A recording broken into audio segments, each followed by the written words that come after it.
권치승 중소벤처기업부 장관 후보자 5호 인사청문회가 시작됐습니다. 현장 연결합니다.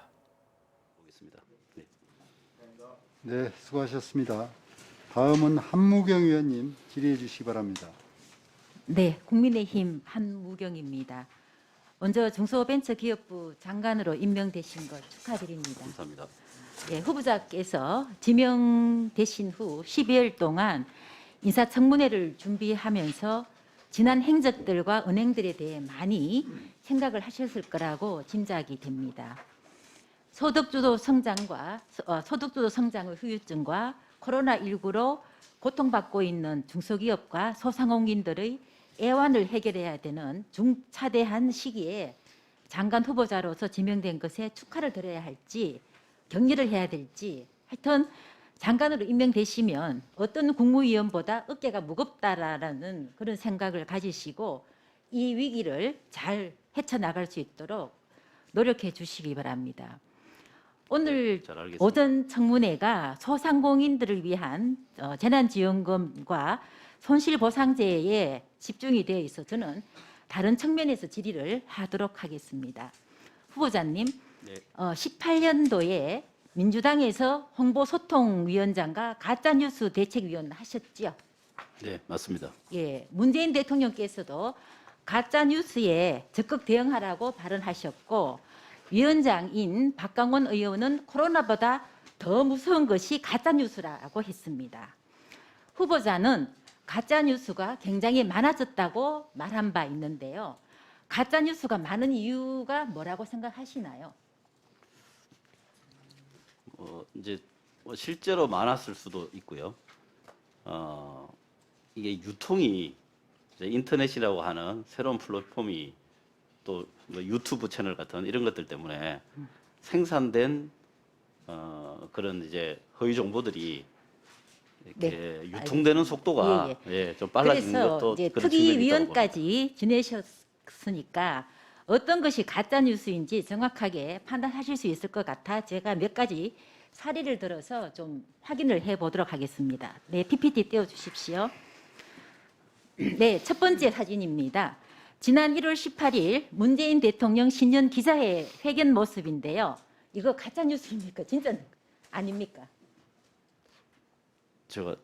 이게 모니터에 제가 처음 보는 처음 봤습니다. 예, 처음 이거 다들 보는 우리 모든 국민들은 아마 장관님 후보자 빼시고 다 알고 있는 건데요. 이거 사진을 조작한 가짜 뉴스로 판명이 됐습니다. 자, 다음 두 번째 사진 보여주시기 바랍니다. 다음 두 번째는 윤미향 더불어민주당 의원이 20년 5월 MBC 뉴스 외전에서 위안부 합의에 대한 발언입니다. 외교부는 어떤 사전 협의도 없이 모든 사항을 결정을 해서 당일 밤에 합의 내용 일부를 일방 통보했다라고 이야기했는데요. 후보자님 이거 가짜 뉴스입니까? 진짜입니까? 제가 잘 모르겠습니다. 제가. 예, 이것도 역시 가짜 뉴스입니다. 근데 지금 경력 보면은 가짜 뉴스 대책 특위위원을 하셨다는데 좀 의외입니다. 이것도 역시 가짜로 외무부하고 네 번의 면담을 했다라고 해서 외교부가 공식적으로 밝힌 바 있습니다. 다음 보여주시기 바랍니다.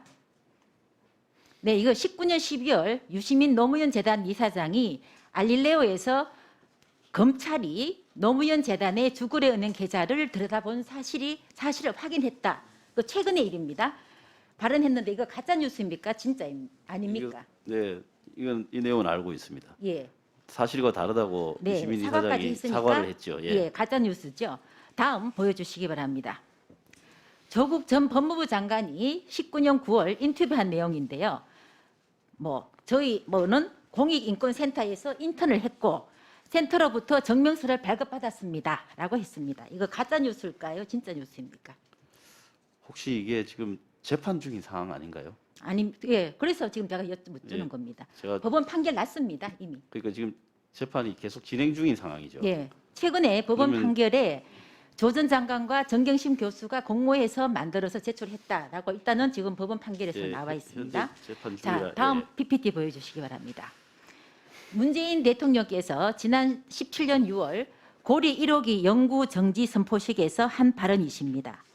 일본 후쿠시마 원전 사고로 16년 3월 기준으로 1,363명이 사망했다라고 했는데 이거 가짜 뉴스입니까? 진짜입니까?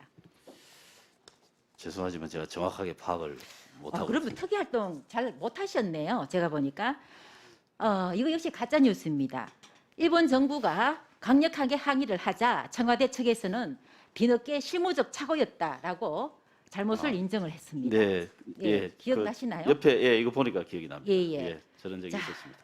그러면 19년 4월 속초 고성 산불 사고와 관련해 문재인 대통령에 대한 가짜 뉴스 유포자 75명을 검찰에 고발하셨죠. 네, 그런 적이 있었습니다. 예, 그러면 윤미향 의원, 유시민 이사장, 조국 전 법무부 장관을 가짜 뉴스 유포자로 고발할 의향은 없으신가요? 제가 왜 이 질문을 하냐면요. 예. 지금 장관님 후보자께서 이게 특위위원을 가짜뉴스 특위대책위원을 하셨기 때문에 제가 질문을 하는 겁니다. 네, 제가 오늘 이제 답변 드린 제가 이제 당에서 저 특위를 맡아서 일을 할 때 제 신분은 이제 국회의원이었고 또 정당의 이제 당직자로서 주요 당직자로서 이제 활동했던 부분이라는 점을 그러니까 우리 뭐 좀 전에 의원님도 제가 충분히 아까 이해하실 거라고 말씀드린 봅니다. 초반에 제가 자료에 대해서 이 서명 자료에 대해서도 거의 답변을 안 하셨는데요. 지금도 아마 똑같은 그 유의 답변을 하시는데요. 그래서 제가 봤을 때는 본인들에게 유리한 가짜 뉴스는 오케이. 불리한 것은 표현의 자유를 제한해서 입에 재갈을 물려도 된다라는 그런 혹시 의견을 가지고 계신 건 아닌지 제가 몹시 좀 궁금합니다. 절대 그런 의견을 가지고 있지 않습니다.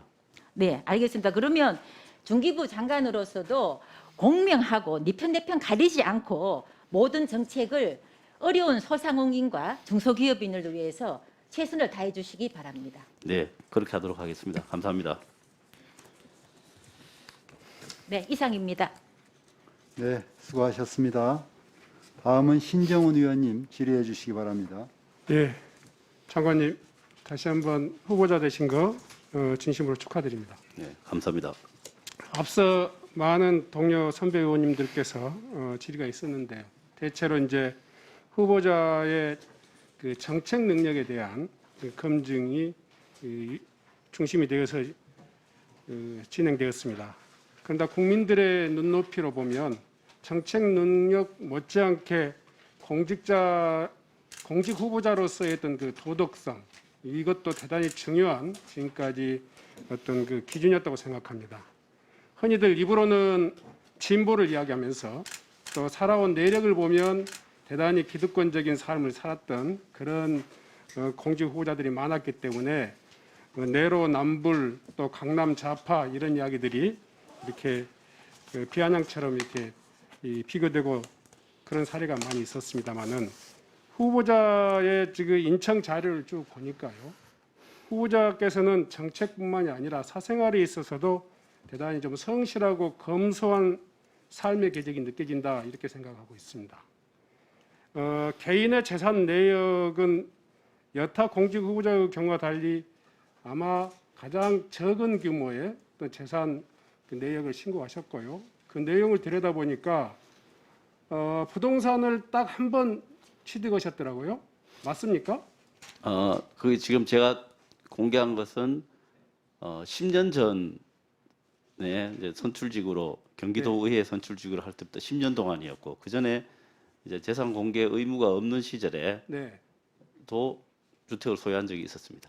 네. 예, 제가 이제 1가구 2주택을 하거나 이런 적은 없었습니다. 어쨌든 간에 지금까지 2010년도 이후에 재산 그 공개 내역을 보니까 딱 한 건 부동산을 취득하셨는데 그것도 지속적으로 전세 그 주택을 전전하다가 이렇게 그 소유한 그런 그 기록이 남아 있습니다. 네, 그렇습니다. 부동산에 대해서 단 한 번 거래한 내용으로 보여지고요. 또 두 번째로 사용하던 자동차를 보니까 대부분 다 저렴한 중고 중소형 자동차를 네. 사용하셨는데 네, 제가 10년, 12년씩 이렇게 타고 폐차하고 그렇게 했어요. 네네.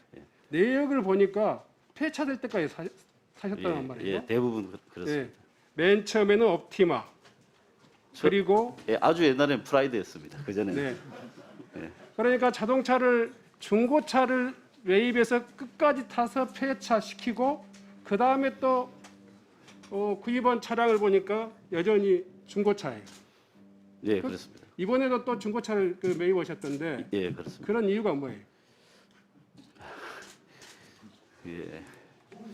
중고차도 괜찮습니다. 뭐 제가 가벼운 이야기이긴 하지만 결코 가볍지 않는 이야기라고 생각합니다. 고위공직자 후보자께서 부동산을 취득하는 것을 거의 뭐 필수처럼 생각하는 그런 문화, 그리고 또 자동차도 역시 마찬가지인데요. 후보자께서는 그런 측면에서 대단히 검소하고 성실한, 그러니까 재산 규모에 있어서나 이런 어떤 재산의 운영, 살림살이하는 모습을 보면 그 사람의 내면뿐만이 아니라 그 사람의 앞으로 했던 정책에 대한 방향도 또 좀 그려진다 이렇게 생각합니다. 아무튼 뭐 길게 말씀드리지는 않겠습니다만은 우리 시대에 보기 쉽지 않는 그런 어떤 공직자로서 후보자로서 좀 대단히 높이 평가할 수 있는 부분 아닌가 생각합니다. 장관 내내 이런 언행이 일치하고 또 안과 밝히 일치하는 적극적인 신뢰받는 공직자상을 실천해 주실 것을 부탁드립니다. 네, 감사합니다. 거기에 대해서 한 말씀, 뭐 자기 소회 있으시면 한 말씀 해주세요. 네, 뭐 제 개인의 그런 것보다 저는 오히려 이제 뭐 저도 이제 광역의원부터 이렇게 선출직을 해서 느끼는 게 이제 다 같이 한때는 동료 의원, 뭐 지금도 그렇죠. 제가 한 말씀 드리고 싶은 것은 제가 지금 재산 신고한 게 한 5억 9천만 원 정도 됩니다. 그런데 그 중에서 정치 자금이 한 2억 6천만 원 됩니다. 네. 그러니까 실제로 빼면 한 3억밖에 안 되는 거죠. 근데 모든 보도나 이런 데는 그렇게 나갑니다. 그건 제 문제만이에요. 제가 이제 제 사정을 아니까 예를 든 것뿐입니다. 여기 의원님들 다 마찬가지입니다. 특히 첫해 초선하신 분들은 선거 보전금을 받기 이전에 재산 등록을 하지 않습니까? 그래서 그 선거 보전금을 받으면 연말에 그 선거 보전금이 붙어서 재산이 엄청 올라가게 되어 있습니다. 구조적으로. 그래서 이런 공직재산등록법은 저는 반드시 바뀌어야 된다고 생각합니다. 이런 게 정치권의 불신을 샀고 저 국회의원 되자마자 재산 엄청 올랐네 이렇게 되는 거 아닙니까? 그래서 이런 제도적인 거는 좀 바꿔야 된다고 생각합니다. 근데 저도 뭐 간이 약해서 그런지 국회의원으로 있을 때는 그거 못 내겠더라고요. 그거 뭐 얼마나 또 언론들로부터 또 고양이 목에 방울을 다는 그 고통을 받겠습니까? 그래서 못 했는데 제가 이번에 지명을 받고 제가 그 법을 지금 우리 방에 이야기해서 만들었습니다. 제가 네. 국무위원이 혹시라도 된다면 그 법을 제가 제안하고 갈 생각입니다. 네. 뭐 재산 등록 제도뿐만이 아니라 후보자의 평소의 삶의 모습이 대단히 많이 느껴지는 그런 모양이었습니다. 두 번째 질문 좀 시간이 많지 않는데요. 간단히 묻겠습니다. 방금 전에 코로나 손실보상제도에 대한 후보자의 이야기를 많이 들었습니다. 후보자께서 제시한 합리적 보상, 신속한 지원, 재정이 감당할 수 있는 수준, 사각지대 최소화 이런 이야기를 하셨는데 오늘 지금 후보자의 어떤 답변 과정에서 보면 합리적 보상 그리고 재정이 감당할 수 있는 수준 이렇게 이야기하시면서 굉장히 좀 소극적인 입장으로 바뀌셨어요.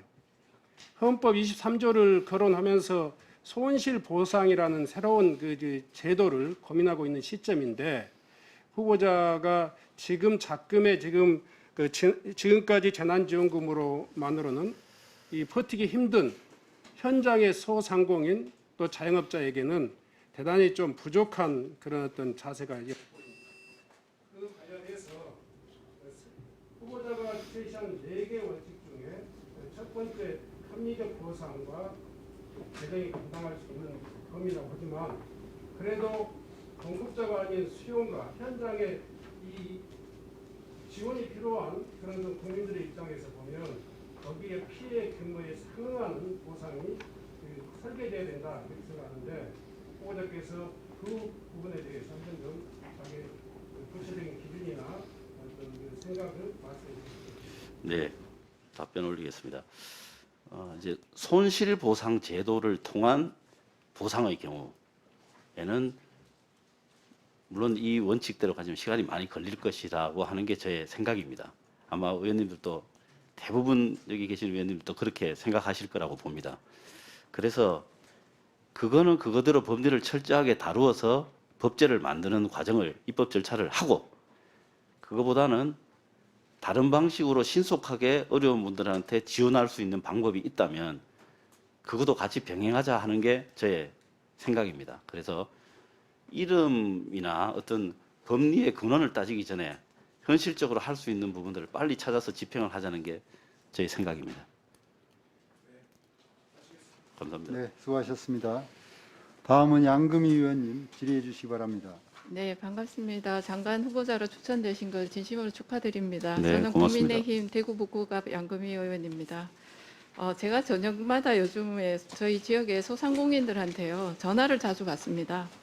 대통령께서 손실보상제를 중기부를 중심으로 해서 타 부처하고 협의해서 잘 지정을 했으면 좋겠다고 발표하신 이후에 제 상임위가 중기부이다 보니까 제게 전화를 하셔서 묻습니다. 얼마를 보상받을 수 있습니까? 언제 받을 수 있습니까? 라고 제게 자주 질문들을 하십니다. 근데 제가 이런 질문을 받을 때마다 굉장히 당황스러운 게 솔직한 심정입니다. 지금 이거 이렇게 말은 던져졌지만 언제 손실보상이 될지 아무도 알 수 없습니다. 제가 PPT를 하나 올려보겠습니다. 손실보상제 얘기가 지금 나오기 전에 사실은 작년에 2000년 6월 1일에 국회가 개원되자마자 우리 국민의힘에서 제1호 법안을 발의했는데요. 감염병 예방법입니다. 이 내용을 안에 잘 들여다보면은 손실보상제라고 하는 내용이 들어 있습니다. 구체적으로 지금처럼 손실보상제라는 이름을 갖고 있지는 않았지만 그런 내용이 법안에 포함이 되어 있습니다.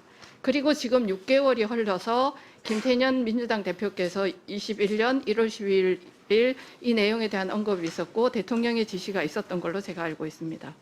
저는 묻고 싶습니다. 사실 이 손실보상제가 여당의 전유물인 것처럼 지금 이야기되고 있는 것에 대해서는 저는 상당히 유감스럽게 생각합니다. 그래서 국민의힘에서 이걸 먼저 제안했었다는 것을 일단 밝히고 싶고요. 그러면 이 6개월 동안 이거를 중기부에서 준비를 했었다면 지금 이 어려운 코로나 시기에 소상공인들한테 조금 더 빠른 시간 내에 저는 보상이 되었지 않았을까라고 생각하는데 후보자님의 생각은 어떠십니까? 예, 만약 6개월 전에 저런 개념으로 입법을 하셨다면 그때 좀 더 이슈화되지 못하고 공론화되지 못한 것은 좀 저도 아쉬움이 있다고 생각을 합니다. 예, 사실은 저도 굉장히 아쉽게 생각합니다. 전임 장관님 박영선 장관께서요, 사실은 그 중기부에 관한 홍보비를 무지 많이 올리셨거든요. 그렇게 쓰셨는데 이 부분에 대한 걸 조금 더 면밀하게 들여다보시고 준비하셨다면 얼마나 좋았을까 하는 아쉬움이 솔직히 남습니다. 자, 제가 후보자님께 질문드리겠습니다. 이 손실보상제를 와 함께 재난지원금 형태의 투트랙으로 지원이 필요하다고 말씀하셨습니다. 그러면 손실보상제에 관한 보상 기준, 보상 방법, 재원 마련, 보상 가능한 시기를 언제쯤이면 답변하실 수 있겠습니까? 이제 지금 그 논의의 시작이죠. 저는 그렇게 생각합니다. 이게 지금 논의의 시작이고 이게 한번 시작하면 꼬리에 꼬리를 무는 그 이제 논쟁점들이 계속 나올 겁니다. 그 시기가 아마 그냥 지금 예상하는 것보다도 더 오래 걸릴지도 모르겠다는 불안감이 좀 저기 있습니다. 후보자님 답변 감사합니다. 제가 그 답변이 나올 것이라고 예상을 했는데요. 이렇게 시간이 많이 걸리는 것을 이미 국민들에게 발표를 하셔가지고 우리 소상공인들을 희망 고문하고 있다고 저는 느끼고 있습니다. 이런 발표일수록 좀 신중하고 그리고 어떻게 하면 국민들의 마음을 살필 수 있을 것인가 하는 부분에 대해서 주무부처의 앞으로 장관 후보자로서 잘 살펴주시기를 부탁드리겠습니다. 다음 질문 드리겠습니다. 후보자님, 네. 회사 쪼개기, 직원 빌려주기, 다단계 협력회사 이런 말 들어보셨습니까? 네, 그런 이야기 들어본 적이 있습니다. 이 말이 왜 생겼다고 생각하십니까? 글쎄요, 뭐 재산 도피나 아니면은 후보자님, 영업상의 문제. 정말로 여기 중기부 장관 후보자로서의 자격 미달이십니다. 52시간 근무제 때문에 회사들이 고력지책으로 그 회사에 근무하는 시간이 52시간을 지키려고 하다 보니까 회사 쪼개기를 해서 또는 직원 빌려주기를 해서 그렇게 회사를 운영하고자 하는 방법으로 지금 나오고 있는 이야기들입니다. 이게 중소기업의 현실입니다. 52시간이라고 하고 그리고 소득주도 성장이라는 걸 계속 이야기하셨는데요. 그 이면을 좀 들여다봐 주셨으면 좋겠습니다. 그리고 제가 드리고 싶은 얘기는 근로시간 단축으로 우리 임금의 12.5%가 하락한다고 그것도 예산정책처에서 발표했습니다. 이를 보전하기 위해서 근로자들은 투잡을 띱니다. 기업은 회사 쪼개기 하고 직원 빌려주기 하고 그리고 직원들은 투잡을 뜨는 이런 모순에 대해서 장관님 후보자께서는 어떤 생각을 가지고 계시는지 조금 이따가 답변해 주시기 바랍니다. 그다음에 만성적 인력난을 겪는 중소기업에 외국인 근로자가 그나마 생산 현장에서 역할을 다 해왔습니다. 그런데 코로나로 인해 가지고 해외 근로자 공급에 굉장히 큰 차질이 생겼습니다. 후보자께서는 노동부 장관과 각 부처를 설득해서 어떻게 코로나 방역을 하면서 이 문제를 해결할 수 있을지 그 대안에 대해서도 말씀해 주시기 바랍니다. 그리고 이 모든 문제들은 소득 주도 성장이라고 하는 말이 나오면서부터 시작되었는데요. 근로시간 단축, 급격한 최저 인상으로 인해서 아르바이트 일자리가 줄어들고 특히 자동화하고 키오스크가 아마 굉장히 혜택을 입은 것 같습니다. 저소득 일자리에 임금마저 하락하면서 사실은 소득의 양극화를 심화시켰습니다. 그런데 후보자님께서는 답변하셨을 때 소득 주도 성장이 오히려 그 양극화를 해소하는 데 도움이 됐다고 말씀하셨거든요. 이 부분에 대한 해명도 저는 듣고 싶습니다. 말씀해 주시기 바랍니다. 네. 우선 외국인 근로자 관련해서 말씀을 드리겠습니다. 외국인 근로자는 세 가지 방식으로 고용부와 협의 중에 있고 또 그렇게 될 것으로 보입니다. 우선 20년에 입국하지 못한 외국인들을 그대로 좀 그 효과를 유예시켜주는 방식이 하나 있고요. 그 다음에 기입국한 외국 인력들은 그 취업 기간을 연장해주는 방식. 그 다음에 고용 허가를 받았는데 이제 코로나 때문에 입국을 못한 경우에 그 신청 국가 그 국가의 국가의 쿼터를 바꿔주는 그런 방식 그 세 가지 방식으로 이야기가 결론이 날 것이라고 지금 보고 있고요. 그다음에 이제 근로시간 단축에 의한 임금 하락 또 거기에 따른 그 어려운 분들이 더 어려워지는 문제 이제 이런 지적에 대해서 저도 뭐 아프게 받아들이고요. 이제 그렇지만 이 근로시간이 우리나라가 이제 글로벌하게 봤을 때 근로시간이 작은 나라는 아니지 않습니까? 여전히 근로시간이 많은 나라이고 그래서 근로시간을 52시간 수준으로 맞추면서 또 전체적으로 이 GDP를 또 유지하는 이제 어쩌면 그런 뭐 딜레마일 수도 있고 아니면 우리가 가야 할 길일 수도 있는 그런 갈림길에서 우리가 선택한 정책이다 이렇게 보고 있습니다. 그다음에 이제 소득주도 성장의 경우에 소득주도 성장 같은 경우에는 어떻게 보면 이제 닭이 먼저냐 알이 먼저냐고도 할 수 있고 소득주도 성장이라고 하는 말 자체가 제가 알기로는 그렇습니다. 이게 포용적 성장, 포용 국가를 지칭하는 큰 테마 속에 있는 이게 하나의 이제 경제 정책이었는데 이제 그 부분이 굉장히 이제 좀 부각되면서 논란이 좀 되었던 것 같습니다. 어쨌든 우리 국민들의 주머니를 좀 채우는 그런 방향의 정책이었다고 생각합니다.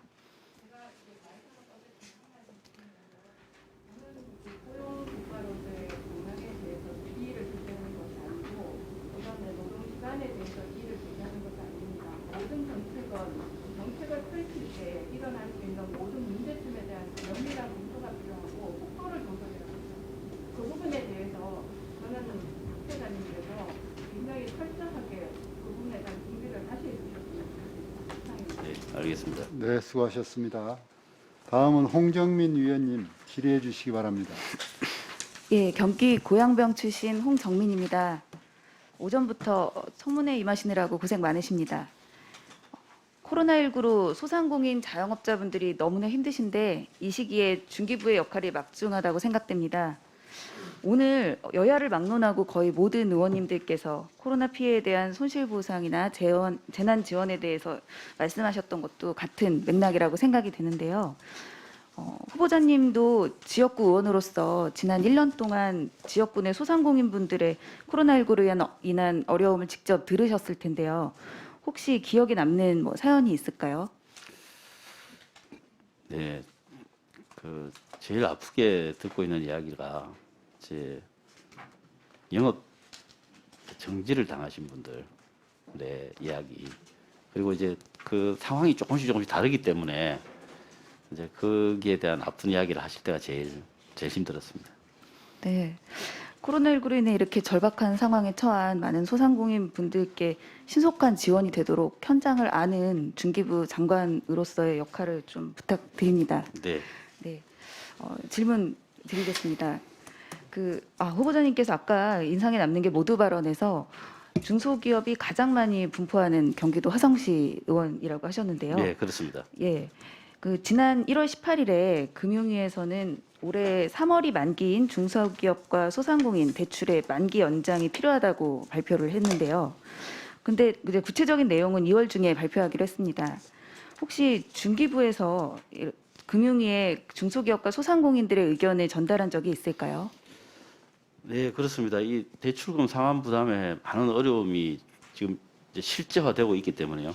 이 금융 리스크 대응반 회의라고 하는 그 회의체에 가서 중기부의 의견을 전달하고 있는 것으로 알고 있습니다. 예, 그래도 잘 됐네요.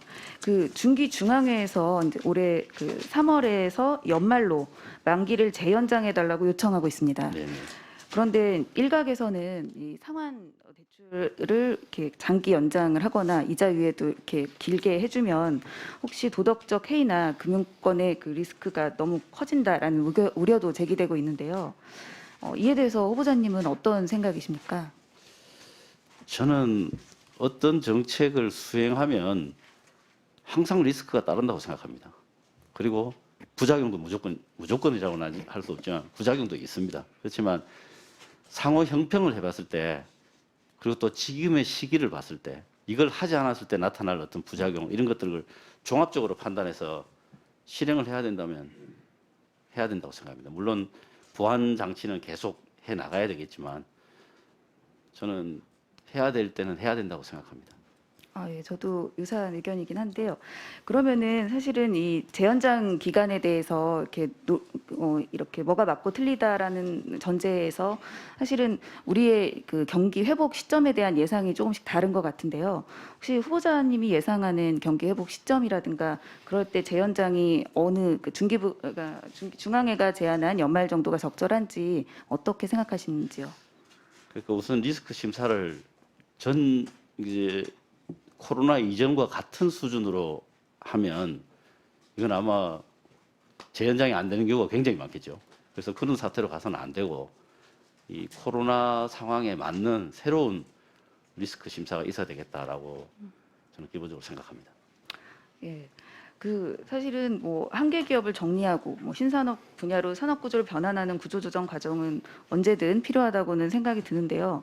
현재는 이제 말씀하신 대로 코로나라는 이 천재지변에 가까운 이런 매출 감소라는 점이 충분히 감안된 리스크 심사가 저도 필요하다고 생각됩니다. 네, 그렇습니다. 이게 이렇게 어려운 시기를 한계 기업을 어떻게 정리하거나 구조조정하는 수단이나 방편으로 쓰는 것은 좀 맞지 않다고 생각합니다. 네, 동의합니다. 그리고 사실 작년 2020년에 가장 화두가 되었던 이 탄소 중립 관련해서 잠깐 질문 드리겠는데요. 미국과 EU가 2050년까지 그리고 중국은 2060년까지 탄소 중립을 이루겠다고 발표를 했죠. 이에 따라서 EU는 2023년부터 탄소 국경세를 실시할 계획에 있고 미국도 도입을 예고했습니다. 탄소를 많이 배출하는 국가나 기업의 상품에 추가 관세를 매기게 되면 수출 중심의 우리 경제에도 어느 정도 영향이 크게 있을 거라고 예상되는데요.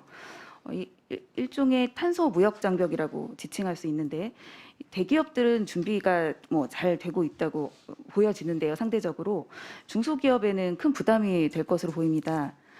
그래서 중소기업들을 위한 이런 대책 지원 방안을 국가에서 많이 도와줘야 된다고 생각이 드는데 후보자님께서는 중기부가 어떤 대책을 마련하면 좋을지 의견 부탁드립니다.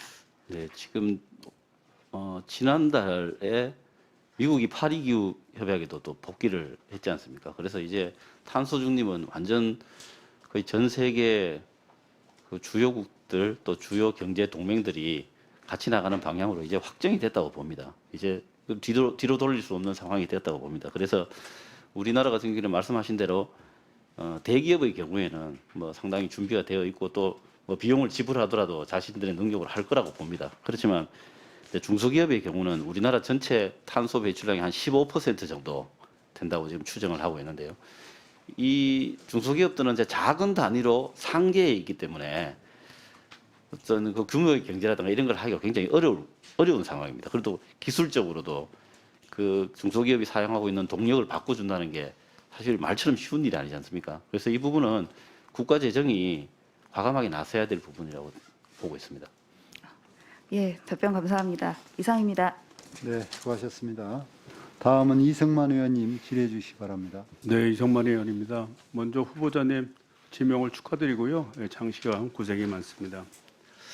그 질문 드리겠습니다. 2019년도 기준으로 해서 통계청 그 발표된 거를 보니까 중소기업은 우리나라 전체 일자리의 63%를 차지하고 새로 발생하는 신규 일자리의 78%가 중소기업이 배출한다라는 그런 통계가 있습니다. 그러니까 결국은 중소기업이 우리나라 경제와 일자리를 이끌어간다 이렇게 볼 수 있죠. 그럼에도 불구하고 임금을 보니까 대기업의 53% 정도밖에 안 된다는 거예요. 근데 임금은 적은데 또 인력난은 또 엄청나게 있다는 겁니다. 이런 여러 가지 문제가 있다 보니까 아마 헌법 123조 3항에서도 국가는 중소기업을 보호 육성하여야 된다. 이런 조항을 과거부터 두고 있지 않을까 이렇게 생각이 됩니다. 또 이런 것이 배경이 돼서 중소기업부터 만들어지지 않았나 생각하는데 동의하십니까? 네, 동의합니다. 그래서 실제 중소기업 정책에 대한 통계를 보니까 2020년 기준으로 해서 전체 중소기업에 소요되는 예산액의 한 53% 정도를 우리 중기부가 역할을 했고요. 사업수로 따지면 한 23.5%, 그러니까 4분의 1이 안 되는 정도의 사업을 중기부가 하고 그다음에 나머지는 각 해당되는 부처에서 중소기업 지원 업무를 한 것으로 판단이 된 겁니다. 제가 오래되지는 않았지만 이렇게 21대 국회에 와서 또 우리 산중위에 업무를 쭉 보고받다 보니까 우리 중기부가 집행일을 참 잘하는 것 같아요. 뭐 중진공이 됐든 뭐 소진공이 됐든 이런 조직 등을 통해서 집행을 하고 또 단위 기업을 육성하고 애로점을 들어주고 이런 건 참 잘하는 것 같은데 중기부를 굳이 만든 이유는 중소기업에 대한 전반적인 전략을 짜고 좀 우리나라에서 중소기업이 어떤 자리매김을 할 거며 어떠한 발전 전략을 가질 것이냐라는 보다 좀 중앙 집권적인 그런 정책을 펼치라는 의도라고 봅니다. 이 점에 대해 동의하십니까? 네, 동의합니다. 그리고 우리 후보자님도 과거에 우리 산중위와 관련된 그런 상임이 있었다 보니까 이런 문제 충분히 느끼셨을 거라고 봅니다. 네, 그렇습니다. 그럼에도 불구하고 현재를 보면 각 부처가 물론 회의는 한번 합니다만 이게 그 각 부처가 예산을 다는 거라든지 사업을 만들어낼 때 중기부하고 간단한 상의를 하거나 심지어는 상의하지도 않고 예산을 편성하는 경우가 비일비재합니다. 이렇게 되면 보다 논리적이고 합리적인 원칙이 입각한 그런 중소기업 정책을 펼치기 어려운 거 아니겠습니까? 네, 그렇습니다. 그래서 이거를 좀 시급히 좀 고쳐야 된다고 생각이 되는데 이거에 대한 우리 후보자님의 의견을 좀 듣고자 합니다. 중소기업 정책 전체를 관할하는 좀 격산된 회의체 같은 게 정부 부처 내에 있어서 좀 통일적으로 관장을 한다면 중소기업 관련되는 여러 가지 정책들이 지금보다는 좀 더 통일적으로 집행되고 또 수립될 수 있지 않을까 생각합니다. 그래서 그런 총괄 기능을 가지려고 한다면 관계되는 많은 부처를 아마 설득을 해야 될 겁니다. 네. 또는 예산과 관련해서는 기재부하고 또 논의도 해야 될 겁니다. 그래서 사실은 우리 중기부 장관으로 내정될 때 제가 후보자님이 되신 거를 참 잘 됐다라고 생각을 했습니다. 그 이유는 바로 현직 의원이시고 충분히 의원 생활을 하셨기 때문에 좀 국회를 통해서든 다각도의 방법을 통해서 일을 만들어낼 수 있지 않을까 이런 생각이 때문입니다. 앞으로 이렇게 될 수 있도록 우리 후보자님 적극적으로 하실 거죠? 네, 그렇게 하겠습니다. 예. 그 다음에 아까 그 재난지원금과 관련해서도 똑같은 의견입니다. 사실은 앞서서 많은 의원님들이 그 이제 얘기를 하신 부분하고 일맥상통하는데 언론이나 이렇게 보면 우리가 지금 앞서서 그 집행했던 새희망 자금이라든지 버팀목 자금을 중기부가 소진공을 통해서 열심히 집행을 했다. 이런 것은 온 국민이 다 알고 있습니다. 그리고 또 효율적으로 하고 있구나. 저도 그렇게 평가하고 있습니다. 부분적으로 잘못된 문제는 이제 개선하면 되겠죠. 근데 문제는 과연 버팀목 자금을 왜 이렇게 짜야 되는지, 또 새희망 자금은 왜 그 정도 예산을 편성해야 되는지, 이러는 부분에 대한 중기의 목소리가 전혀 없다는 겁니다. 즉 우리 소상공인에 대한 주무부처는 우리 중기부 아니겠습니까? 네, 그렇습니다. 그러면 중기부는 소상공인의 입장에서 소상공인에게 충분한 손실보상이 되려고 한다면 각각의 기준에 따라 어떠한 예산이 필요하다는 보관을 가지고 정책적인 내용을 펼쳐야 됨에도 불구하고 결정되는 사실을 집행만 하는 꼴이 아니냐 이렇게 생각이 돼요. 이런 지적에 대해서 어떻게 생각하십니까?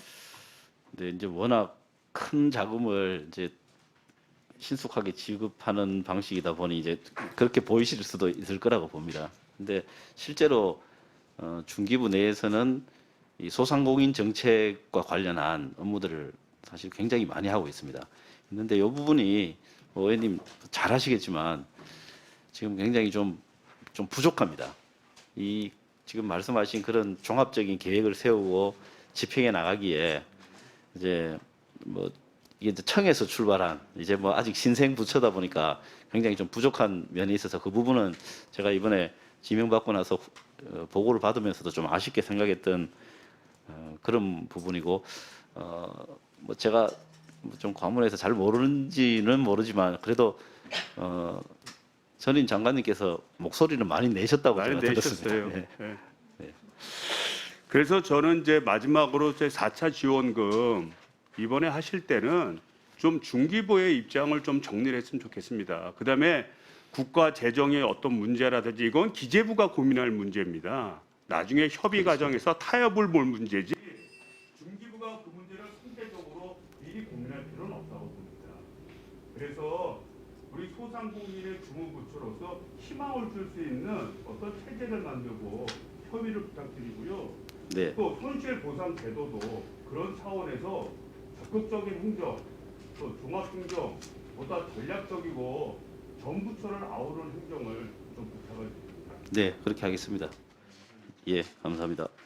네, 수고하셨습니다. 다음은 최승재 의원님 질의해 주시기 바랍니다. 예, 안녕하세요. 국민의힘 최승재 의원입니다. 네.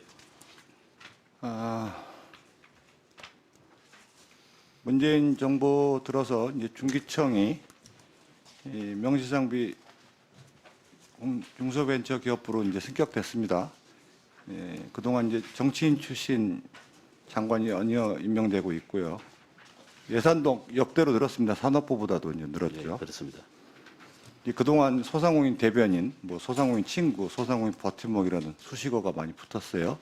후보님. 이번에 이제 권치승 우리 후보님께는 기대가 적지 않은데 이제 어떤 수식어가 붙을지 사실 많이 기대가 됐는데요. 저는 개인적으로 우리 후보님께 20대 때 이제 의원님을 뵐 때 상당히 존경했는데 오늘 후보님으로 이제 오늘 답변하시는 거 보니까 제 야당 의원이라서 그런 게 아니라 오늘 좀 실망스럽기도 하고요. 사실 좀 우려도 좀 스럽습니다. 아마 장관 후보시라서 아마 좀 보수적으로 말씀하시는 것 같긴 하지만 소상공인들에 관련된 부분에 대해서 그래도 그동안 하셨던 말씀에 비해서 상당히 소극적으로 말씀하시는 것 같아요. 제가 느끼기에는. 그동안 사실 대통령 취임사 보시면은 기회 평등 과정, 공정 결과, 정의라는 이제 그런 부분에 대해서 상당히 중기부가 좀 충실히 해야 된다는 부분에 적극적으로 해야 된다고 생각을 하는데 인사청문회라는 것이 슬프지만 사실은 지금 되게 형식적인 부분으로 지금 가고 있는 부분이 있지만 국민들이 지켜보는 부분이 있기 때문에 그래서 좀 강하게 좀 중기부의 성격에 맞춰서 악셀레터를 좀 강하게 밟아야 된다고 생각을 합니다. 특히 근자에 중소상공인 자영업자 관련된 민생이 상당히 중요한 부분이 있죠. 그런 면에서 말씀을 드리면요. 지금 중소벤처기업부가 만들어졌는데 과연 소상공인들에 관련된 데이터가 존재한다고 생각하세요? 관련된? 네, 지금 데이터가 많이 쌓였습니다. 지금 보면은 이번에도 아까 재난지원금 얘기도 하셨는데 지금까지 실시하는 데이터라는 게 매출 통계라는 게 제대로 저는 있지 않다고 생각을 하거든요. 이번에 아직은 2차 부족한 면이 많이 있습니다. 그랬습니까? 그게?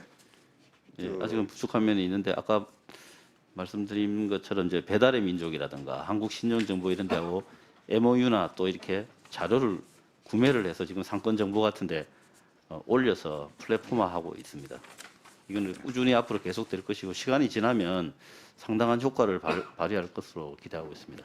소상공인 실태 조사라는 게 겨우 2년 전 데이터가 중기부 보유하고 있는 게 제가 버전이 하나 있는데 그런 관련된 매출 데이터가 겨우 국세청 중소벤처기업부 자체조사나 신용정보 관련 신용 데이터밖에 없는데 매출액 변화 수집이 전부고요.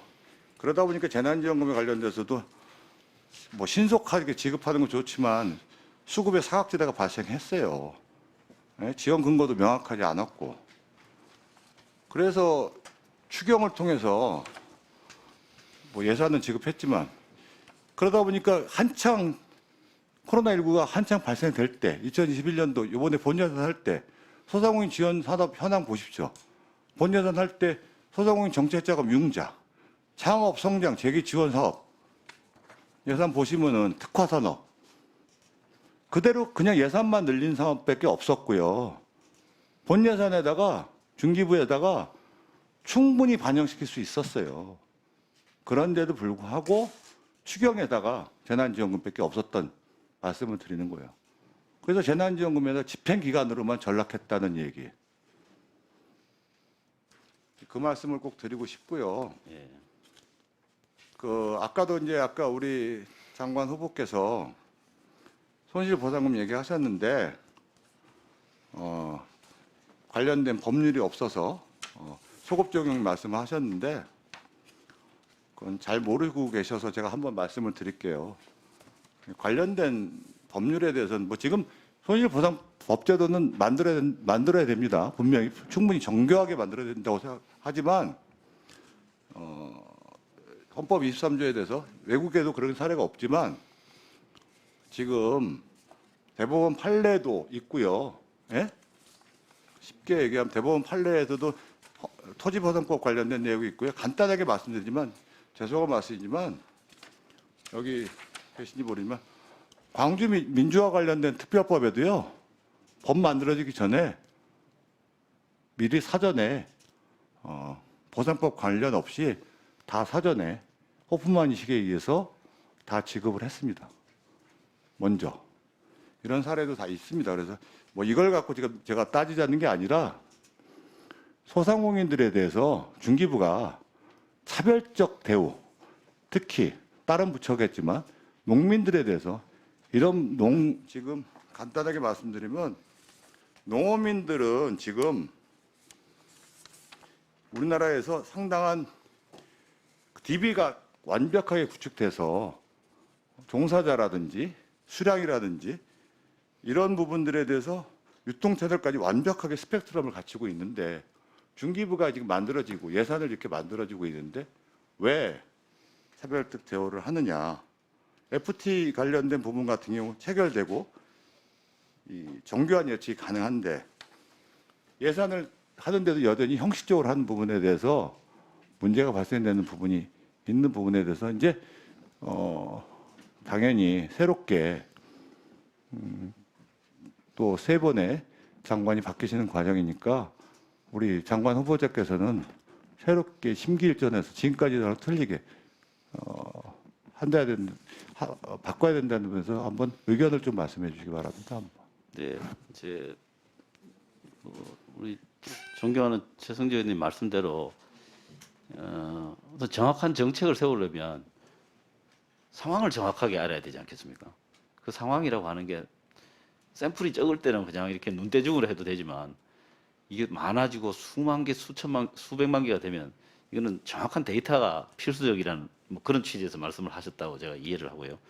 지금 이제 과거에 국세청 자료에 의존해서 하니까 그런 좀 시차가 있었습니다. 시차가 있었는데 최근에 버팀목 자금 지급할 때는 건보공단하고도 연계를 했습니다. 그래서 이제 소득 관련된 부분들을 훨씬 더 찾았고 향후에도 이제 이런 이제 데이터와 관련해서 더 축적이 되면 되는 대로 그 자료를 가지고 더 세밀하게 소상공인 관련 실태를 알 수 있는 방안들을 계속 축적해 나가겠습니다.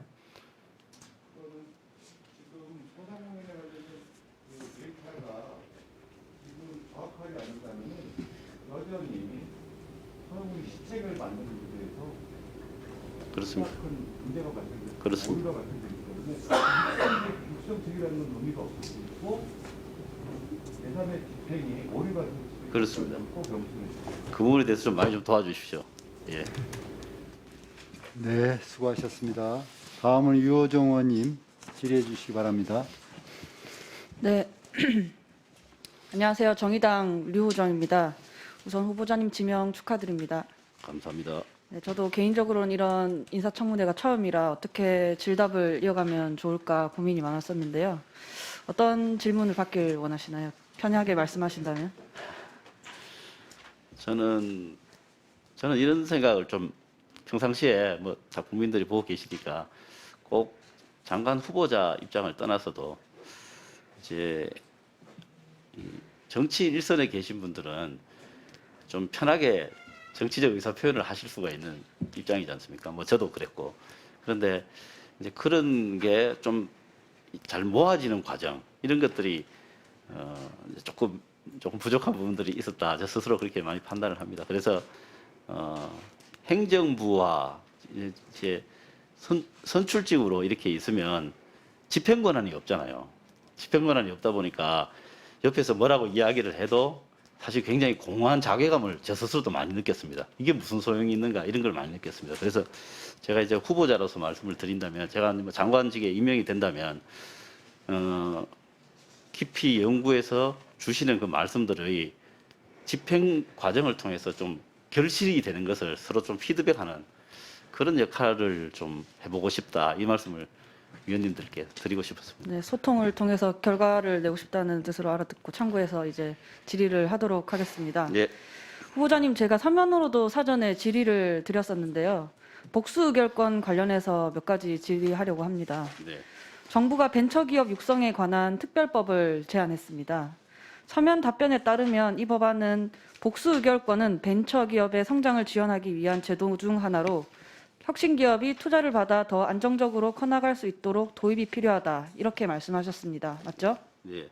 네, 근데 사실 이 복수 의결권 제도라는 게요. 기업 공개, 그러니까 IPO 이후에도 창업자가 자기 경영 철학을 바탕으로 안정적으로 기업을 운영해 나갈 수 있도록 하는 것이 핵심입니다. 그러니까 경제 성장은 복수 의결권 제도 도입의 결과 희망할 수 있는 예측일지는 몰라도 제도의 취지가 될 수는 없다고 생각하는데요. 이걸 도입하자고 제안하는 개인 또는 집단에게 어떤 다른 목적이 있을 거라고는 혹시 생각해 보셨습니까? 목적은 방금 말씀하신 거하고 똑같다고 봅니다. 아, 경영권을 그렇습니까? 유지하기 위해서죠. 네, 제가 어제 시민사회단체들과 국회에서 기자회견을 했습니다. 이 복수의결권 허용 법안 당장 폐기하라는 내용이었는데요. 네. 경제민주주의 21, 경실련, 금융정의연대, 한국 IMC 전국연맹 그리고 양대 노총이 함께했습니다. 어떤 제도를 고안하고 법으로 만들고 집행하면 그 효과에 대해서는 누구도 완벽히 알지 못하기 때문에 예측할 수 있는 부작용을 면밀히 따져야 합니다. 그렇죠? 근데 후보자님, 복수 의결권 제도가 도입됐을 때 이에 해당하는 중소기업 수가 얼마나 될 것 같습니까? 중소기업 전체의 몇 프로가 이 제도를 활용할 수 있을까요? 뭐 정확한 데이터는 말씀드리지 못하겠지만 그렇게 많지 않을 거라고 생각합니다. 네, 그렇게 많지 않을 것입니다. 실제로 복수 의결권 주식을 발행할 수 있는 중소기업이 많지 않을 경우에 이 제도가 잘 활용되지 않으니까 기업 활성화를 위해서 재벌 기업도 벤처를 할 수 있게 하자라는 논의가 나올 수 있고, 그러면 이 제도가 재벌 세습에 악용될 가능성이 크다는 게 어제 함께한 전문가들의 견해였습니다. 어떻게 생각하십니까? 그 부분에서는 논의가 좀 나누어진다고 생각합니다. 네, 저는 중소기업의 육성을 위해 도입한 제도가 악용될 소지가 있다고 생각합니다. 한국적 특수 상황으로 인해 발생하는 코리아 디스카운트 잘 아실 텐데요. 대한민국에 투자하는 사람들은 항상 고려하는 점이죠. 10년 일몰 뒤에 신생 벤처를 또 만들어서 양기업 간 합병하면 일몰 제도는 무력화됩니다. 우려가 강한 거 아니냐라고 생각하실 수도 있겠지만 이들은 항상 답을 찾아냅니다. 저보다도 어쩌면 후보자님보다도 더 영리하고 끈질긴 게 자본입니다. 그래서 이 제도를 틀림없이 악용할 거라고 생각하는데요. 말 한 필 사주고 그룹 전체 상속받고 그런 사람도 있지 않았습니까? 그죠? 마지막으로 한 말씀만 더 드리겠습니다. 복수 의결권 도입은 재벌 지배 구조를 더 공공히 하고 사회적으로도 파장이 크게 우려되는 제도입니다. 중소벤처기업을 육성하고자 한다면 설계를 달리해야 한다고 생각합니다. 그런 논의가 충분히 이루어져야 합니다. 후보자님과 또 더불어 여기 계신 산자중기위원님들께서도 복수의결권이 가져오는 문제들에 대해 함께 심사숙고해 주시길 부탁드리면서 질의를 마치고자 합니다. 그리고 처음에 말씀하셔서 소통 이렇게 피드백 말씀하셔서 그런데 작년 7월 중순에 중기부가 차등 의결권 제도 도입을 위해 공청회를 개최를 했었는데요. 그때 이제 찬성 측 패널만 이제 좀 치우치게 초대를 해서 조금 논란이 있었거든요. 양측 의견을 모두 골고루 수렴해 주시면 좋겠습니다. 네. 향후에 그런 토론회가 있으면 당연히 그렇게 하는 게 맞다고 보고요. 복수 의결권에 대해서 제 소견을 말씀드리면 복수 의결권 하나만을 놓고 채택할 것인가 말 것인가 판단하는 것 자체가 조금 저는 그렇게 판단할 수 있는 문제인가라는 생각을 좀 합니다. 그 복수 의결권의 내용이 무엇인가라는 거 사실 그 자체보다도 더 중요할 수도 있다는 생각이 좀 듭니다. 그거를 반증하는 것이 지금 전 세계의 사례들이 정말 천차만별입니다. 복수 의결권을 도입하고 있는 나라들끼리도 복수 의결권의 내용이 다 틀립니다. 왜 그렇겠습니까? 그 나라의 경제 상황이라든가 문화 등등이 다 다르기 때문에 거기에 맞춰서 아마 했을 겁니다. 그래서 그런 관점에서 봤을 때 받아들일 것인가 말 것인가만을 놓고 논의하기에는 너무 논의가 단순화되는 거 아닌가 이런 우려가 조금 있고요. 그다음에 크게 보면 이제 이게 좀 벤처 기업들이 좀 더 커지게 할 수 있는 이제 기반을 만들어 준다는 것은 틀림없는 사실이니까요. 비유가 적절할지는 모르겠습니다. 이게 금붕어 키울 때는 금붕어 들어갈 만한 수족관이 있으면 되는데 상어를 한번 키워보겠다고 하면은 일단 큰 수족관이 있어야 되지 않습니까?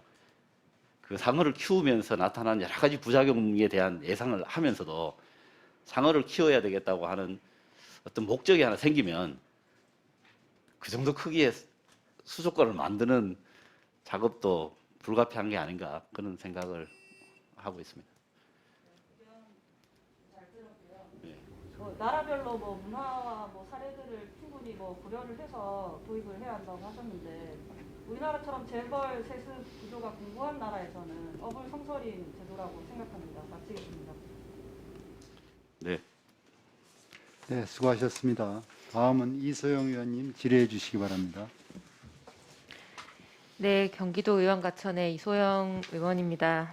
먼저 후보자님 지명 축하드리고요. 저는 스타트업 혁신기업 관련해서 좀 질문을 드리고 싶습니다. 이런 스타트업 혁신기업들 열심히 지원하고 육성해야 된다는 점에 대해서는 동의하시죠? 그렇습니다. 네, 혁신 창업국가 조성이 지금 정부의 국정 과제이기도 그렇습니다. 하고요. 네. 현재 추진되는 한국판 뉴딜에서도 핵심적인 부분이라고 생각합니다. 그리고 실제로 이런 기업들을 육성하고 많이 키워내는 것이 우리 경제와 산업에 있어서 중요한 이유는 이런 기업들이 지금 전 세계적으로 기술 혁신을 주도하고 있고 또 시장과 산업을 이끌어가고 있기 때문입니다. 몇 가지 데이터를 보더라도 지금 시가총액 기준으로 세계 10대 기업 중에 7개 기업이 스타트업 기업으로 시작해서 유니콘이 된 기업들입니다. 이들의 시가총액을 합치면 1경 원이 넘습니다. 그리고 우리나라에서도 벤처 기업들이 이제 점차 커나가기 시작해서 지금 이제 꽤 큰 규모를 자랑하고 있는데 우리 국내 벤처 기업의 총 매출액을 합치면 지금 현대자동차 그룹이나 SK그룹이나 LG그룹보다도 그 매출액이 큽니다. 그리고 일자리 창출에 있어서도 현재 벤처 기업에서 종사하는 정규직 종사자가 우리나라 4대 그룹의 상시 근무 고용 인원보다 많습니다. 신규 채용도 더 많습니다. 그래서 이런 혁신적인 기업들을 조금 더 좋은 환경에서 이제 일할 수 있고 커나갈 수 있게끔 장려하는 것은 우리 경제와 일자리와 산업에 있어서도 분명히 긍정적인 역할을 할 텐데요. 근데 지금 이제 현재의 상황을 조금 점검해 보면 이제 단순히 이 혁신 기업들의 가치를 유니콘이냐 아니냐 뭐 이런 이제 시가총액으로 비교할 수 있는 문제는 아닙니다만 단적으로 예를 들면 이제 기업 가치 10억 달러 이상의 이제 유니콘 기업의 개수가 미국은 238개, 중국은 121개, 한국은 10개 정도로 굉장히 GDP 격차나 이런 걸 고려해 보더라도 차이가 상당히 큰 편이고요. 또 이들 기업들이 대부분 디지털 신산업 이제 업종에 종사하는 기업들이 많은데 이 세계 경제 포럼에서 발간한 자료에 따르면 디지털 신산업 관련 법 체계 적응성은 우리나라가 33위, 그러니까 굉장히 낮은 편이고요. 인터넷 보급률은 높은 반면에 그 외에도 글로벌 AI 지수에서의 규제 환경이라거나 이런 것도 다 30위대, 40위대 이렇습니다. 지금 스타트업 기업들을 만나서 얘기해 보면 우리나라 안에서 전반적으로 정말 이 기업하기가 매우 어렵다 이런 하소연을 하기도 하는데요. 근데 이 스타트업 기업들이라고 하는 게 다 그런 건 아니지만 대부분 기존의 세상에 없던 재화나 서비스를 만들어서 파는 기업들이다 보니까 어느 정도는 필연적으로 기존의 법제도하고는 충돌이 있을 수밖에 없는 지점들이 있습니다. 그런데 이런 제도적인 이슈들을 해결하기 위해서 이제 개개 기업들이 여기저기 그냥 껌껌이 뛰어다니다 보면은 사실 이제 기업 성장의 기회는 멀리 날아가 버리는 거죠. 그래서 초기 자본하고 아이디어만 가지고 빠른 성장을 이루어야 되는 이런 혁신 기업들한테 이제 현재 딱딱하고 엄격한 규제 체계는 굉장히 장애물이 되고 있는 게 사실입니다. 그래서 이런 문제를 대응하기 위해서 이제 작년인가요? 최근에 코리아 스타트업 포럼도 발족을 해서 이제 이런 것들을 함께 대응하기 시작했고 또 최근에 국회에서도 저도 참여하고 있는데 이제 국회의 스타트업 지원센터 유니콘 팜이라고 하는 이제 연구 모임을 만들었습니다. 그래서 스타트업 혁신 기업들이 이렇게 기존 제도와 충돌하면서 이제 발생하고 있는 여러 가지 이슈들을 다양하게 연구하고 이제 지원하는 방안을 모색하려고 합니다. 그런데 이제 중소벤처기업부가 사실 이런 벤처기업, 혁신기업을 지원하는 전담 부처라고 말할 수 있을 텐데 국회에서 스타트업에 대한 어떤 이슈를 고민하는 이제 조직이 있는 것처럼 중소기업벤처부에도 당연히 이제 전담 조직이 있어야 될 거고 이걸 아주 중요한 아젠다로 다뤄야 될 것이고 또 대부분의 사실 이 기업들이 겪는 이슈는 중기부 혼자서 풀 수 있는 게 아니라 국토부나 보건복지부나 환경부나 다른 부처의 어떤 규제를 풀어야 되는 문제이기 때문에 이걸 뭔가 범부처를 아우를 수 있는 어떤 고민도 필요할 것입니다. 근데 지금 중기부 조직도를 보면 창업벤처 혁신실도 있고 또 벤처혁신 정책관도 있고 이거를 이제 전담하는 부서가 없는 것 같아 보이지는 않지만 저희 스타트업 지원센터에서 최근에 이 기업들과 여러 차례 간담회를 한 이제 과정에서 나온 얘기들은 중기부가 잘 도와주지 않는다.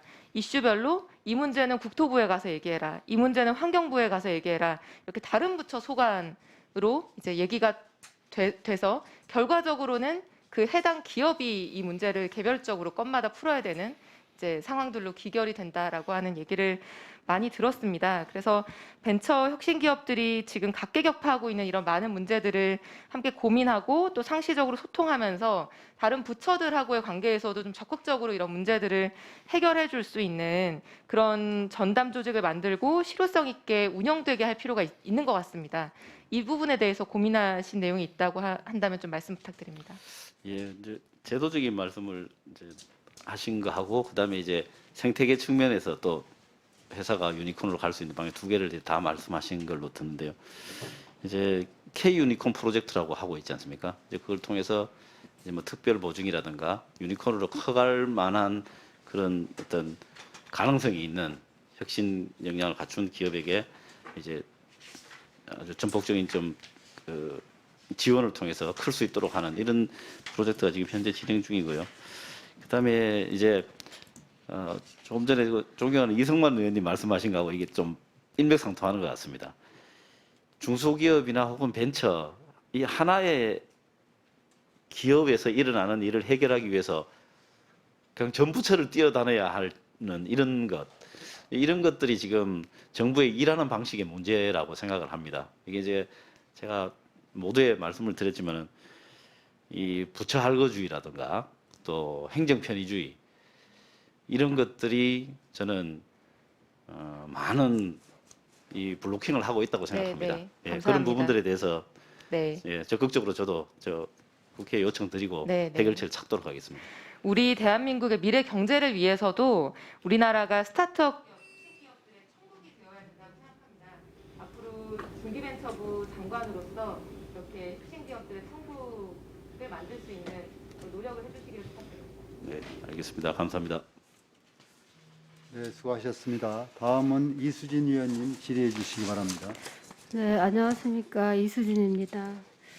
먼저 중소벤처기업부 장관 후보자로 지명되신 거에 대해서 축하드립니다. 후보자님께서 우리가 이제 질의 드렸던 거에 대해서 그러니까 소상공인의 영업 제한 집합 금지 조치가 장기화되면서 생계가 위협받고 있는 상황인데 소상공인들에 대해서 손실 방안에 대해서 질의를 했었죠. 그거에 대해서 후보자님께서는 합리적 보상, 신속한 지원, 재정이 감당할 수준, 사각지대 최소화 등을 종합적으로 고려해서 우리 상황에 맞는 제도를 설계해야 된다. 이렇게 답변을 주셨습니다. 구체적으로 관련 논의 사안에 대해서 후보님 생각을 듣고 싶은 게 있는데 네. 지금 보상안에 대해서 법률안을 이제 재개정을 해야 될 것 같습니다. 근데 그 보상안에 소급 적용과 관련된 건데요. 손실 보상을 소급해서 하게 되면 지급 대상자 범위와 보상액이 늘어나기 때문에 이제 재원 마련 문제가 가장 큰 논쟁이 될 것 같습니다.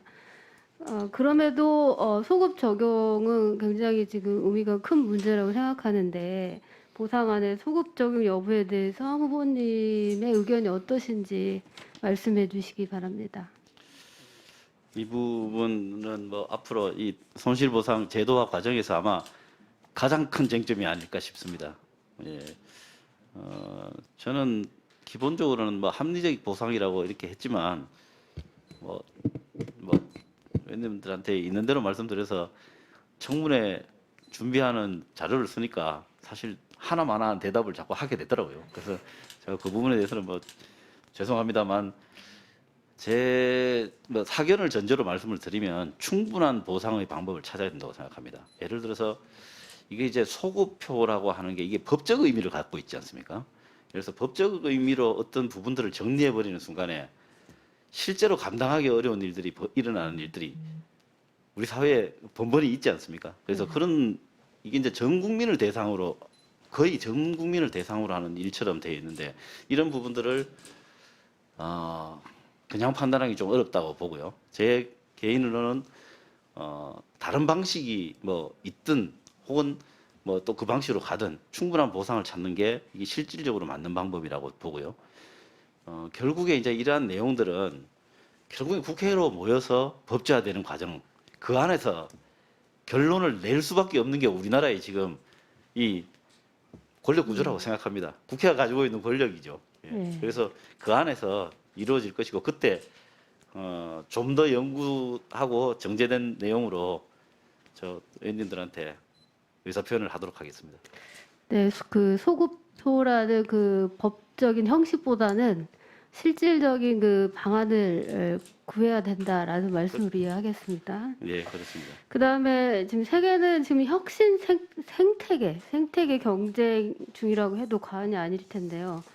우리나라 혁신 생태계에 대해서는 어떻게 평가를 하시겠습니까? 벤처 관련 네. 지금 작년에 사실 굉장히 수축기였는데도 불구하고 벤처 관련 투자는 늘었습니다. 늘었고 또 이제 아주 주요한 지표 중에 하나로 볼 수 있는 법인 기업들이 창업 기업들이 늘었습니다. 그래서 우리나라가 이제 뭐 기업가 정신, 창업 정신, 또 뭐 벤처 붐, 뭐 어떻게 부르든지 간에 그런 부분에 있어서는 상당히 자리를 잡았고 향후에도 이 부분은 우리나라 경제를 이끌어가는 어떤 기관차 역할을 해야 된다고 생각합니다. 네. 말씀하신 대로 코로나19 사태에도 불구하고 지난해 벤처 투자가 4조 3천억 원으로 역대 최대치를 기록하는 저력을 보여줬습니다. 그래서 이제 제가 그다음 후보자님의 구상을 듣고자 하는 것은 세계 최대 스타트업 인큐베이팅 캠퍼스로 꼽힌 프랑스 파리의 스테이션 F에 대해서 알고 계시죠? 이제 네. 철도 차량 기지를 개조한 그렇죠. 예, 예. 그런데 이제 거기에는 그 천여 개의 스타트업이 입주해 있고 3,000개에 달하는 작업 공간이 제공되고 있습니다. 그리고 스타트업 종사자들에게 제일 중요한 거는 10분 거리 내에 600명이 거주할 수 있는 아파트 100채를 제공한다는 것이죠. 그래서 정주 여건을 이제 마련해 주는 것입니다. 그런데 우리나라에 이제 그 한국형 실리콘밸리 조성을 위해서 팁스타운을 조성하고 스타트업 파크를 조성했는데 팁스타운의 경우에는 이런 정주 여건이 없는 거죠. 테헤란도에 설치돼 있어서. 그리고 이제 지방에 있는 거는 또 서울하고의 접근성이 좀 떨어지는 그런 게 있고. 그래서 이 서울의 대학가 주변으로 해서 주거 공간까지 확보한 이제 대규모 스타트업 타운을 조성하는 거에 대해서 제가 한번 제안을 드리고 싶은데, 예를 들면 제 지역구에 이제 동작구만 해도 중앙대, 숭실대, 총신대 세 개가 있잖아요. 대학이 모여 있습니다. 그래서 구도심 지역들이 이제 거기 있어가지고 이러한 대규모 프로젝트를 시도할 수 있다라고 생각을 하는데, 이제 한 예로 들어준 겁니다만은 어떻게 생각하십니까? 뭐 그런 저 의원님께서 충분히 검토를 하시고 가능성에 대한 검토를 하시고 주시는 말씀이니까 제가 뭐 장관에 임명하게 되면 그 부분에 대해서 저 내용 검토를 하도록 하겠습니다. 물론 이제 그 이런 혁신 생태계 조성 중기부만 할 수 있는 건 아니니까 정치인 출신 장관님답게 여러 부처와 이제 관련된 논의를 하셔서 이런 대형 프로젝트도 좀 해주셨으면 하는 네. 바람입니다. 저는 뭐 제가 뭐 만약에 임명이 된다면 뭐 이런저런 사업들과 이런 것들에 대해서 그냥 저 의원님들하고 그냥 있는 대로 소통하겠습니다. 제가 이게 제대로 이야기 안 하는 거에 저도 정말 힘들었었거든요. 그러니까 뭐 있는 대로 다 이야기하겠습니다. 다 말씀드리고. 저 또한 소통을 누구보다 잘하실 거라고 믿습니다, 장관님께서는. 예. 아직 후보자입니다. 예. 그 조금 시간 남았는데 소통에 대해서 자랑을 좀 해주시죠. 예, 뭐 원래 이제 선출직으로 계시는 분들이 첫째 덕목이 소통 아니겠습니까? 어떤 이야기를 하는지 그 여론이 사실은 뭐 가장 큰 그 주식인데 그거는 소통에 의해서만 그 알 수 있는 내용들이지 않습니까? 그래서 소통하지 않으면 작은 것으로도 오해를 하게 되고 그 작은 게 커져서 벽이 된다고 생각합니다. 그런 일이 없도록 최선을 다하겠습니다. 고맙습니다. 네, 수고하셨습니다. 다음은 구자근